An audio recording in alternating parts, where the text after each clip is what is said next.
கற்றது உலகளவாகவும் கல்லாதது கைமண் அளவாகவும் இருக்கட்டும். Hello everyone, எல்லாரும் எப்படி இருக்கீங்க? நல்லா இருக்கீங்களா? இனி நம்ம பார்க்க வர டாபிக் வந்து இன்ஸ்டாகிராம்ல ரேண்டமா ஒரு போஸ்ட், ஓகேங்களா, ஒரு 2-3 போஸ்ட்டை வந்து சூஸ் பண்ணேன்.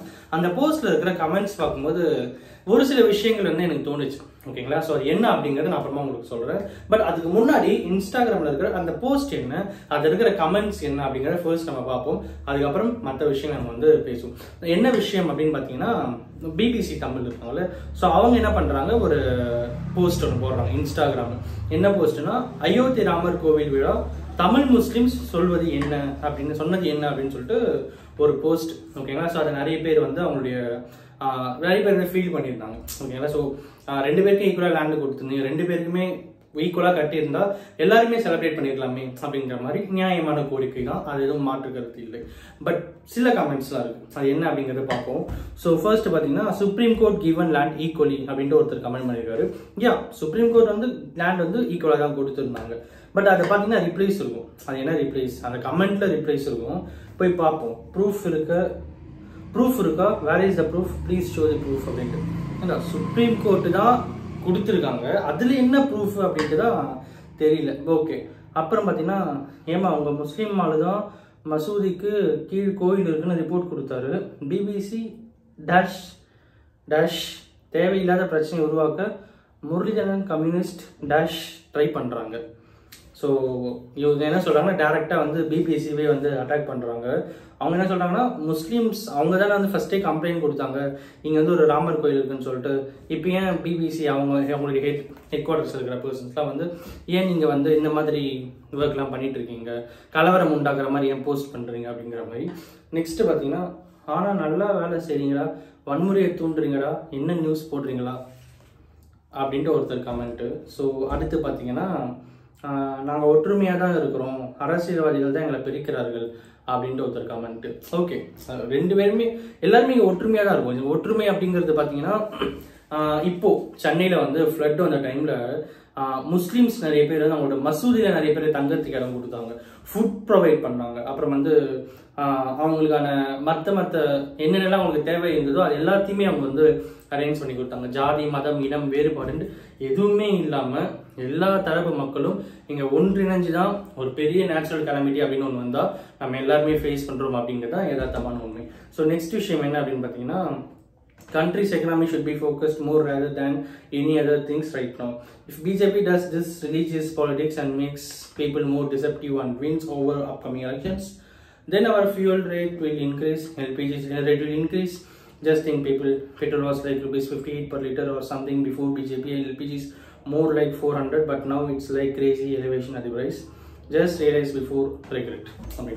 ஓகே, இவர் என்ன சொல்றாருன்னா, பிஜேபியை வந்து சொல்றாரு. இந்த பியூட்டி ஒன்று இருக்கு பார்த்தீங்களா, இந்த சோசியல் மீடியாவோட பியூட்டி அப்படின்னு சொல்லிட்டு ஒரு விஷயம் இருக்கு. அது என்ன அப்படின்னு பார்த்தீங்கன்னா, நம்ம இங்கே உட்காந்துட்டு இருப்போம், இதுதான் நம்ம கிட்ட சொல்லணும் அப்படின்னு நினைச்சோம். நம்ம என்ன பண்றோம், இங்க வந்து ஸ்ட்ரெயிட்டா நம்ம வந்து வார்டு கவுன்சிலரையோ இல்லைன்னா வந்து எம்எல்ஏவையோ இல்லைன்னா மினிஸ்டர்லாம் கூட நிறைய பேர் அட்டாக் பண்றாங்க. மினிஸ்டர்லேருந்து ஸ்டார்ட் ஆகுது, மினிஸ்டர், அப்புறம் அப்படியே ஸ்லோவா ஸ்டேட்டோட சிஎம், அப்புறம் ஸ்லோவா அப்படியே பார்த்தீங்கன்னா நம்ம நாட்டுடைய பிரைம் மினிஸ்டர்.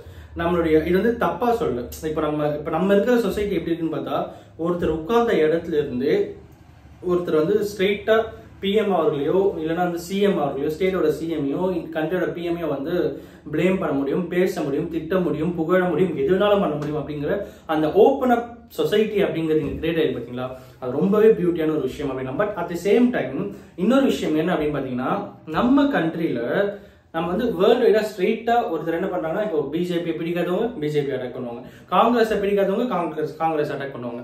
இப்போ நம்ம தமிழ்நாட்டில் எடுத்துக்கோங்களேன், டிஎம்கே பிடிக்காதவங்க டிஎம்கே ஸ்ட்ரெயிட்டா யார் அட்டாக் பண்ணுவாங்கன்னா ஸ்டாலின் அவர்கள், நம்ம சிஎம் அவர்கள் அட்டாக் பண்ணுவாங்க, இல்லைன்னா வந்து உதயநிதி சார் அட்டாக் பண்ணுவாங்க. இல்ல ஏடிஎம்கே பிடிக்கும் அப்படின்னா ஸ்ட்ரெயிட்டா எடப்பாடி அவர்கள் அட்டாக் பண்ணுவாங்க, இல்லைன்னா வந்து ஓபிஎஸ் அவர்கள் அட்டாக் பண்ணுவாங்க. ஓபிஎஸ் முன்னாடி ஏடிஎம்கேல இருந்தார்ல, ஸோ அதனால அவரையும் சேர்த்து அட்டாக் பண்ணுவாங்க, இல்லைன்னா சசிகலா அவர்கள் அட்டாக் பண்ணுவாங்க. அதெல்லாம் தாண்டி சம்டைம்ஸ் சென்னையில வந்து ஜெயலலிதா அவர்களையும் வந்து அட்டாக் பண்ணுவாங்க. ஸோ நம்ம என்ன பண்றோம், அங்க இருக்கிற ஹெட், அங்க இருக்கிற தலைமையை ஹெட் அட்டாக் பண்ணிட்டோம்னா எல்லாமே ஓவர், நம்மளுடைய சாட்டிஸ்பாக்சன் வந்து கிளியர் ஆயிடுச்சு அப்படின்ற மாதிரி நினைச்சுக்கிறோம். But the main question is, இங்க எத்தனை பேர் உங்க தெருவில் ரோடு ஒழுங்கா போடலாம் உங்க கவுன்சிலர் போயிட்டு கேட்டிருக்கீங்க? உங்களுடைய தெருவில் கரண்ட் இல்லை, ஒரு மணி நேரமா 2 மணி நேரம் தொடர்ந்து கரண்ட் இல்லைன்னா எத்தனை பேர் போயிட்டு இபியில் கம்ப்ளைண்ட் பண்ணுறீங்க, கவுன்சிலர் கூப்பிட்டு கேட்குறீங்க எங்கள் ஏரியாவில் நம்ம ஏரியாவில் கரண்ட் இல்லை என்ன பண்ணிட்டீங்கன்னு சொல்லிட்டு எத்தனை பேர் கேட்குறீங்க? இல்லை, கவுன்சிலர் முதல்ல என்ன பண்ணுறாங்க, அவங்களோட ஜாப் ரோல் என்ன அப்படிங்கிறது மோஸ்ட்லி எத்தனை பேருக்கு தெரியும்? அண்ட் எல்லாத்துக்கும் மேலே தமிழ்நாடு கவர்மெண்ட்டும் சரி, இந்தியா கவர்மெண்ட்டும் சரி, அவங்க கொடுக்குற அலவன்சஸ் எல்லாமே இங்க எத்தனை பேருக்கு சேருது அப்படிங்கிறது இங்க ஒரு மிகப்பெரிய கொஸ்டினா இருக்கு அப்படின்னு சொல்லலாம். ஸோ இந்த மாதிரி இங்க ஒரு ஸ்ட்ரெயிட்டா ஒருத்தரை மூஞ்சிக்கு நேரம் ஒருத்தரை கேட்கிற சுச்சுவேஷன் இங்க இருந்தும் அவங்களை நம்மளால கேட்க முடியல அப்படிங்கிறது தான் யதார்த்தமான ஒரு ஹார்ட் ரியாலிட்டி அப்படின்னு சொல்லலாம்.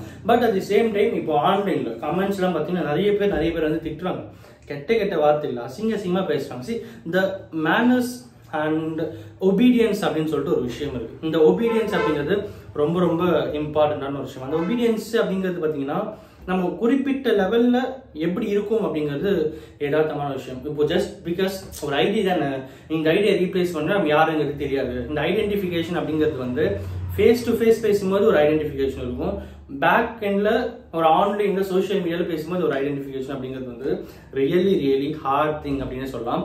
இங்க ஒரு ஐடி தானே, இந்த ஐடியில இப்ப நம்ம தப்பா பேசுறோம், கெட்ட வார்த்தையில பேசுறோம், அவனை அப்புறம் நிறைய பேர் நம்மளை அட்டாக் பண்றாங்கன்னா இல்ல நமக்கு தோணுச்சுன்னா பிளாக் பண்ணிட்டு வேற ஐடிக்கு போயிடலாம், இல்லைன்னா நம்மளை பேசுறவங்கள பிளாக் பண்ணிட்டு போயிடலாம், அதோட அந்த சாப்டர் முடிஞ்சிடும். பட் லைவ்ல அந்த மாதிரி பண்ண முடியுமான்னு பார்த்தா முதல்ல பண்ண மாட்டாங்க. அதையும் தாண்டி பண்ணாங்கன்னா அங்க நம்மளுடைய ஓன் ஐடென்டிஃபிகேஷனே ஃபுல்லா டேமேஜ் ஆகும், டோட்டலா கொலாப்ஸ் ஆகும். அப்படின்னும் போது சோசியல் மீடியால மட்டும் ஏன் அவ்வளவு வன்மத்தை கக்குறீங்க அப்படிங்கிறது தான் இன்னைக்கு நம்ம கிட்ட சொல்லணும் அப்படின்னு நினைச்சேன்.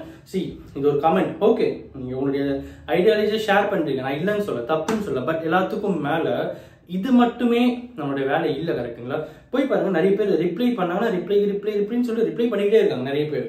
ஸோ இது மட்டுமா நம்மளுடைய ஒர்க்கு? ஸோ இப்போ நம்முடைய சொசைட்டில நம்ம இருக்கிற இடத்துல ஒரு ப்ராப்ளம், நம்ம இருக்கிற இடத்துல ரோடு சரியா போடல, நிறைய ஸ்பீட் பிரேக்கர்ஸ் இருக்கு, இல்லைன்னா அடிக்கடி ஆக்சிடென்ட் ஆகுது, இதெல்லாம் நம்ம எத்தனை பேர் கவர்மெண்ட் சைடு போய் பேசிருக்கோம்? முனிசிபாலிட்டியில நம்ம ஏரியாவில் இருக்கிற முனிசிபாலிட்டியில டெய்லி என்ன விஷயம் நடக்குதுன்னு சொல்லிட்டு எத்தனை பேருக்கு தெரியும்? எங்கெங்கயோ இருக்கிற ஹிஸ்டரி பத்தி பேசுறோம், எங்கெங்கயோ இருக்கிற நிறைய விஷயங்களை பத்தி தெரிஞ்சுக்கிறோம்.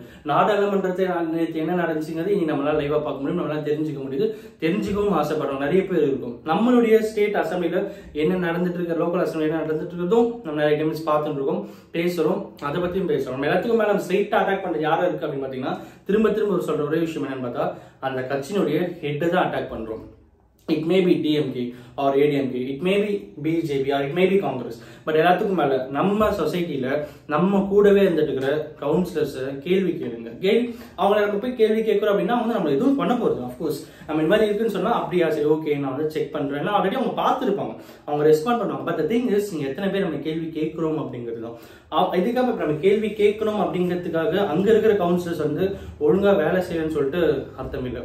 ரியலி மோஸ்ட்லி எல்லா இடத்துலையுமே கவுன்சிலர்ஸ் ஒர்க் பண்ணிட்டு தான் இருப்பாங்க, ஒர்க் பண்ணாமலாம் இருக்க மாட்டாங்க. அப்படி ஒர்க் பண்ற டைம்ல நம்ம அவங்க கிட்ட போயிட்டு என்ன ஸ்டேட்டஸ்ல இருக்கு, இந்த நம்மளுடைய ஏரியா எந்த மாதிரி இருக்கு, ஃபர்தர் டெவலப்மெண்ட்டுக்கு என்னெல்லாம் பிளான் பண்ணிக்கொண்டு எத்தனை பேர் பேசுறோம், எத்தனை பேர் கேட்கிறோம் அப்படிங்கிறது தான் இங்க இருக்கிற மிகப்பெரிய கொஸ்டினா இருக்கும். And coming back to this comment, இவங்க என்ன சொல்றாங்க அப்படின்னு பாத்தீங்கன்னா பெட்ரோல் பிரைஸ் இருந்து எல்பிஜி பிரைஸ் எல்லாமே ஹைக் ஆயிருக்கு அப்படின்றாங்க.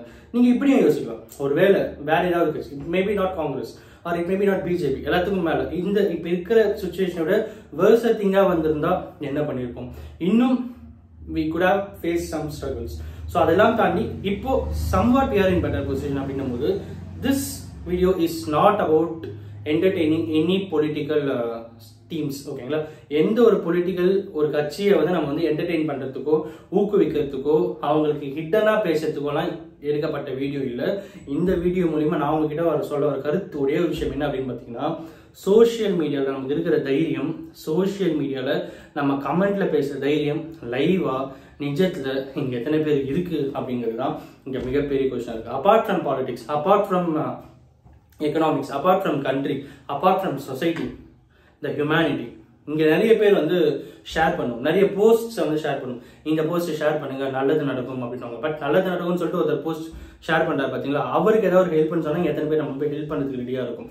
லைவா திடீர்னு ஹாஸ்பிட்டல் கூட்டு போகணும், வண்டியில கொஞ்சம் அப்படின்னு சொன்னா எத்தனை பேர் போகும்? இல்ல ஹாஸ்பிட்டல்ல இருக்கேன், எனக்கு எமர்ஜென்சி ஒரு 500 தேவைப்படுது, 1000 தேவைப்படுது அப்படின்னா இருந்து கொடுக்காதவங்க எத்தனை பேர் இருக்காங்க? ஸோ அவன் போய் சொல்லுவான், இல்லை அவன் தப்பா சொல்றான். அதெல்லாம் தாண்டி இன்ஸ்டாகிராம்ல நம்மளுடைய இமேஜினேஷன், இன்ஸ்டாகிராமோட நம்மளுடைய ஐடென்டிஃபிகேஷன் அப்படிங்கிறது ஒரு தனியா இருக்கு. இல்லை நிஜ வாழ்க்கையில் ஒரு ஐடென்டிஃபிகேஷன் தனியா இருக்குன்னா கிட்டத்தட்ட we are living as a character of Anniyan Vikram sir. ஓகேங்களா? ஸோ அன்னியன்ல இருக்கிற விக்ரம் சாரோட கேரக்டர் தான் இங்க நம்ம வந்து வாழ்ந்துட்டு இருக்கோம் அப்படிங்கிறதா ஒரு ஹிடன் ஃபேக்டர். அதெல்லாம் இல்லாம சோசியல் மீடியாலையும் ஒரே மாதிரி, நிஜத்திலையும் ஒரே மாதிரி ஒரு சமமான வாழ்க்கை நம்ம வாழணும் அப்படிங்கிறது தான் இந்த வீடியோ மூலமா உங்ககிட்ட சொல்லணும்னு நினைச்சேன். அண்ட் இது பாலிடிக்ஸ் பத்தியோ இல்லைன்னா வேற எந்த விஷயத்தையும் தாண்டி இது நமக்குள்ள இருக்கிற கேரக்டர் டிஸ்கிரைப் பண்றதுக்கான ஒரு முக்கியமான விஷயம் அப்படின்னு சொல்லலாம். அண்ட் இந்த வீடியோல வந்து நான் முக்கியமா அதான் உங்ககிட்ட சொல்லணும்னு நினைச்சேன். இங்க எல்லாத்துக்கு மேலே திரும்பி சொல்லணும்னு நினைச்சா அதுதான் நம்மளுடைய கேரக்டரை இங்க நம்ம எந்த அளவுக்கு டிஸ்கிரைப் பண்றோம் அப்படிங்கிறது நம்மளுடைய நிஜ வாழ்க்கையில நம்ம கேரக்டர் எப்படி இருக்கு அப்படிங்கிறத பொறுத்து தான். ஸோ இங்க நம்ம ஃபேஸ் பண்ற எல்லாமே வந்து ரியல் திங். சோஷியல் மீடியால நத்திங் இஸ் ரியல். சோஷியல் மீடியால எல்லாமே வந்து it is certain to some extent we can block anyone or we can delete our own account and we can just go away. அவ்வளவுதான், that's it, that's happened. But நிஜ வாழ்க்கையில அப்படி கிடையாது. நம்ம யார்கிட்ட ஒருத்தர் சண்டை போடுறோம் அப்படின்னா we have to face legal consequences. நம்ம யாராவது போய் ஹெல்ப் பண்றோம் அப்படின்னா it could be more happier than what you share in the post in the Instagram videos. So இதுதான் நீ நம்ம கிட்ட சொல்லணும். And of course இந்த வீடியோ நான் ஒருத்தருக்கு நாலேஜ் ஷேர் இருக்கும்னு சொல்லிட்டு நான் நம்புறேன். Thanks so much.